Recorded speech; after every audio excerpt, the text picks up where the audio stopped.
యేసుక్రీస్తు దివ్యనామాన నా ప్రియ సహోదరి సహోదరులారా, మీకు వందనాలు శుభములు తెలియజేస్తూ ఉన్నాను.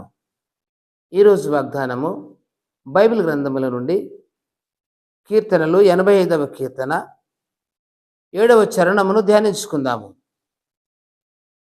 యెహోవా నీ కృప మాకు కనపరచుము, నీ రక్షణ మాకు దయచేయము. ప్రియమైనటువంటి దేవుని బిడ్డలారా, కోరాహు కుమారుల కీర్తన అని రాయబడింది. యెహోవా నీ కృప మాకు కనపరచుము. దేవుని సన్నిధిలో వాళ్ళు ప్రార్థిస్తున్న విధానము లేక కీర్తన రూపంలో పాడుతున్న విధానాన్ని మనం చూస్తున్నాం. యెహోవా నీ కృప మాకు కనపరచుము. దేవుని యొక్క కృప మనకు కనిపించాలండి.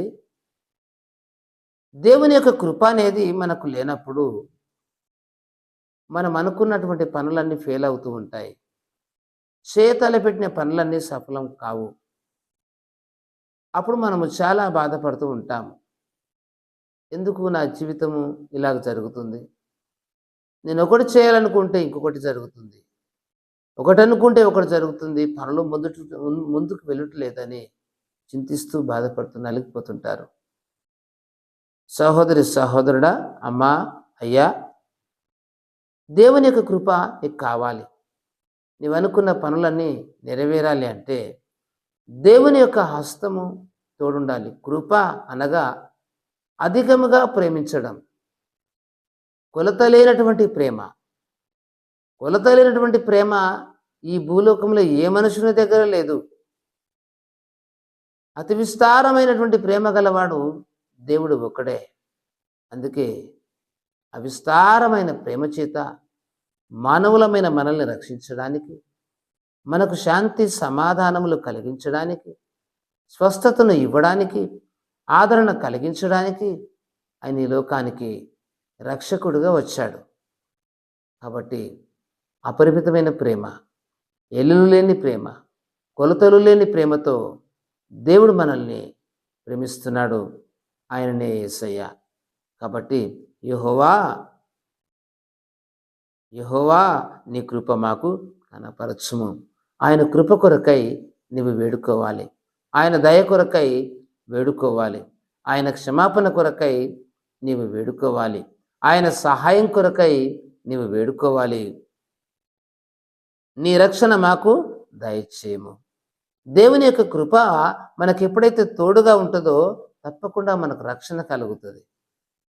రక్షణ అనగా బంధకంలో నుండి, సమస్యలో నుండి, బాధలలో నుండి, ఇరుకులో నుండి, ఇబ్బందులలో నుండి నీవు ఏదైతే ఒత్తిడిని ఎదుర్కొంటున్నావో, ఏదైతే మానసికంగా కృంగిపోతున్నావో ఆ సమస్యలో నుండి నీకు రక్షణ కలుగుతుంది.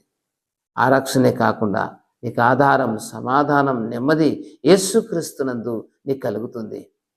అంతటి గొప్ప దేవుడు ఈ దేవుడు. ఆయన యందు నిరీక్షణ కలిగి ఉంచు నా దేవుని బిడ్డ. తప్పకుండా నీకు ఆయన కృప దొరుకుతుంది, ఆయన సమాధానం దొరుకుతుంది, ఆయన రక్షణ భాగ్యం నీకు కలుగుతుంది.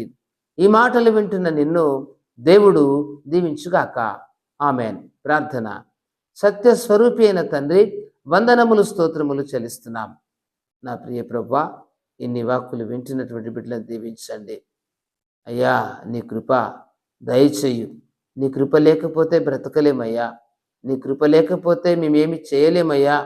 మేము ఏ పనులు చేయాలన్నా, అభివృద్ధి పథంలో నడవాలన్నా నీ కృప కావాలి. నీ కృప లేకపోతే ప్రభువా మేమేమవుదుమో, మా జీవితాలు ఏమైపోతాయో తండ్రి, నీ సహాయం కొరకై ప్రార్థిస్తున్నాం. నీ సన్నిధానంలో వేడుకుంటున్నాం అయ్యా. ఎంతోమంది నీ బిడ్డలు ఇలాంటి సమస్యలు చిక్కుకొని అయ్యా వారి పనులు సఫలం కాక బాధపడుతున్నారు. అట్టి వారికి నీ కృప దయచేయము. వారు నిన్ను వేడుకున్నప్పుడు వారి యందు దయ ఉంచి కనికరించి నీ కృపను అందించుము.